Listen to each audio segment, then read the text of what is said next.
Então, veja, olha, quando o Brasil, nessa década que houve a Segunda Guerra Mundial, a gente já comentou que o Brasil, durante esse período, ele era governado pelo Vargas e que o Vargas estava dentro de um Estado totalitário, né? Que o Vargas ele era um ditador. Mas ele vai entrar na guerra do lado dos Estados Unidos contra os ditadores europeus.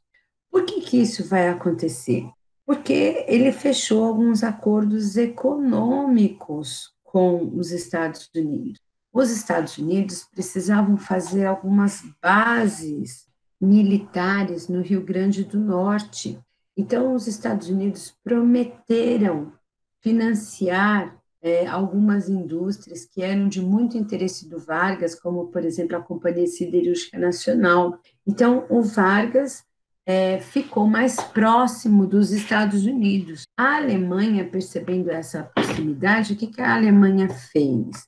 Ela bombardeou os navios brasileiros, ela afundou navios brasileiros e acabou, né, um grande número de mortos, morreram 107 tripulantes de navios brasileiros. E aí o Brasil entrou oficialmente na Segunda Guerra. E aí, pessoal, quando o Brasil foi lutar na guerra, olha que eu até coloquei um negocinho, uma estrelinha feinha aqui, ó, depois vocês colocam no livro de vocês aí, IPC, tá?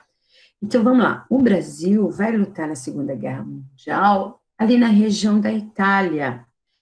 Ali vai lutar a Força Aérea Brasileira, a FAB, tá?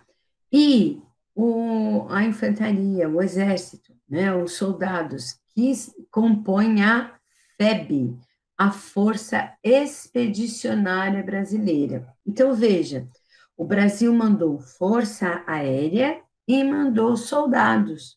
A FAB, a Força Aérea Brasileira, e a FEB, a Força Expedicionária Brasileira.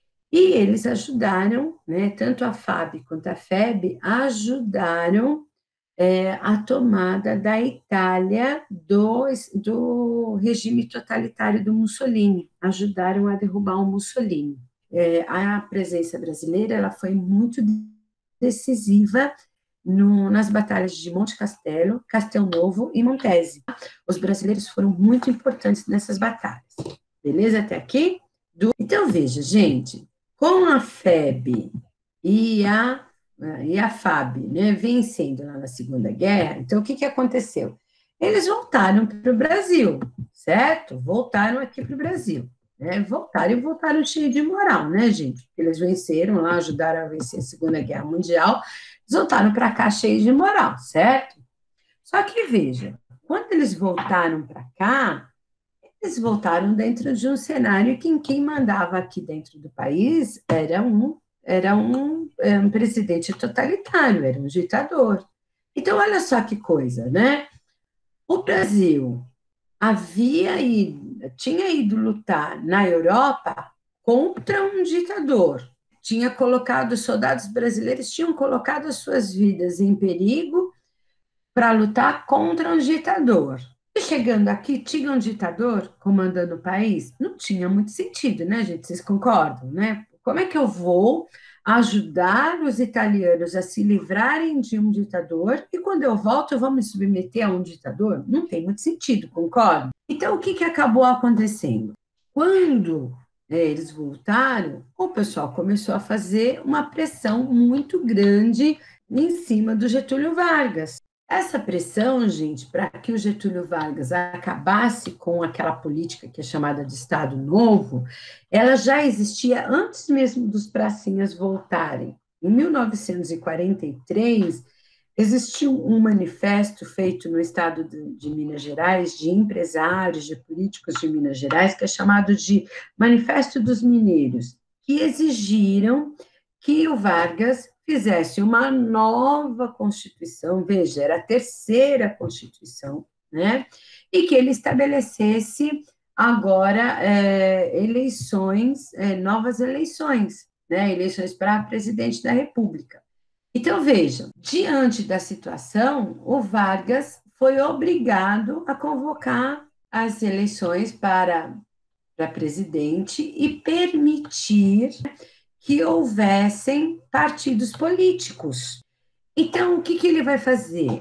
Ele vai começar a tomar algumas medidas que a gente vai chamar de medidas democráticas. Essas medidas democráticas, então, por exemplo, ele vai libertar presos políticos. Então, lembra do Luiz Carlos Prestes, da intentona comunista? Ele vai pegar e vai libertar o Luiz Carlos Prestes. Ele vai mandar trazer de volta o pessoal que havia se exilado, né, tinha fugido para outros países, e vai permitir a fundação de novos partidos políticos. Então, vamos lá, fundação de novos partidos. A UDN, Partido Novo. O que, que é a UDN? A UDN era um partido de elite. Então, era aqueles partidos, principalmente de industriais, banqueiros, grandes proprietários, membros da classe média, tá? O pessoal da imprensa, que lançaram a candidatura de um militar. Que militar era esse? O brigadeiro Eduardo Gomes.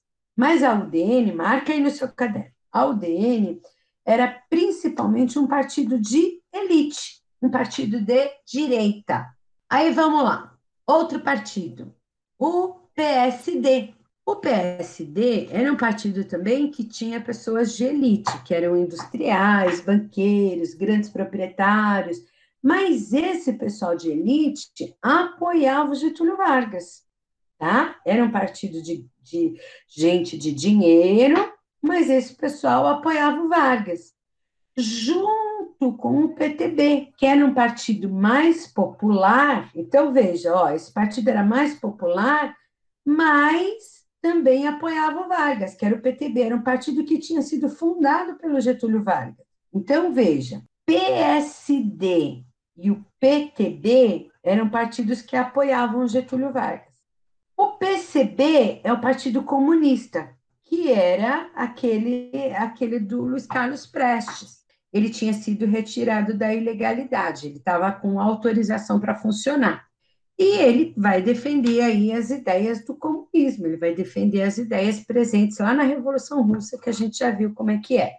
O candidato era um cara chamado aí Edu Fiuza. Só que aí, gente, presta atenção aqui, importante, tá? Veja aí, marca aí para ser no caderno de vocês. O que, que começou a acontecer?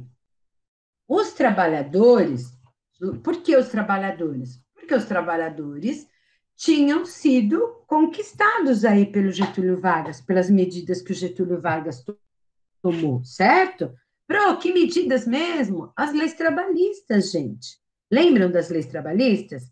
Então, o pessoal tinha sido, né, as camadas mais baixas, os trabalhadores, eles tinham sido conquistados por Getúlio Vargas. Então, o que, que eles vão começar a fazer? Eles vão dizer que eles queriam que o Getúlio ficasse no governo, que eles não queriam eleições, que eles não queriam que o Getúlio fosse embora da presidência. Então, eles vão começar uma campanha dizendo assim: queremos Getúlio, queremos Getúlio, queremos Getúlio, queremos Getúlio. Este movimento é chamado de movimento queremista. Então, os trabalhadores, eles queriam o Getúlio. Essa parte deu para entender? Tá? Por que, que eles querem o Getúlio? Porque o Getúlio tinha sido bom para eles, certo? Né? O Getúlio não tinha feito as leis trabalhistas, férias, salário mínimo, a carteira profissional, lá a carteira onde o empregador tinha que assinar, descanso semanal remunerado. Então, o Getúlio tinha feito as leis trabalhistas. Então, eles saíam às ruas dizendo: queremos Getúlio, queremos Getúlio, queremos Getúlio. Esse movimento do queremos Getúlio ficou conhecido como o movimento queremista. Aí, pessoal, veja, pessoal, né? O pessoal ficou com medo, principalmente o pessoal do Exército, das Forças Armadas, ficou com muito medo. A gente está terminando. O pessoal ficou com muito medo que o Getúlio fizesse o quê? O pessoal já conhecia a história do Getúlio, né? O pessoal ficou com medo do quê? Que o Getúlio desse, com essa coisa do queremos Getúlio, queremos Getúlio, queremos Getúlio, o pessoal ficou com medo do quê? Que o Getúlio desse um novo golpe. Eles vão pressionar o Vargas e vão falar assim: Vargas, ó, você precisa sair da presidência. Você precisa, ó, você precisa renunciar, tá? A gente quer que você renuncie de qualquer jeito. Você precisa renunciar. E o Vargas vai falar assim: não, mas deixa ficar mais um pouquinho. Não, vai ter que renunciar, né? Porque né, não vamos nem esperar as eleições, você vai ter que renunciar. Então, o Vargas teve que renunciar dia 29 de agosto de 1945. As eleições aconteceram no final do ano, e quem venceu foi um cara chamado Eurico, aqui ó, Eurico Gaspar Dutra, que vai ser o novo presidente, e ele vai marcar um novo período da história brasileira, que é chamada de período democrático, que a gente vai ver com calma depois. Tá bom? Então, esse aqui é o período democrático, tá certo? Então, veja, o que derrubou Getúlio do poder? A Segunda Guerra Mundial. Então, um dos fatores que tirou Getúlio Vargas do poder foi o quê? A Segunda Guerra Mundial, tá certo? Então, esse foi o processo que vai derrubar o Getúlio Vargas do poder. Beleza, pessoas lindas do meu coração?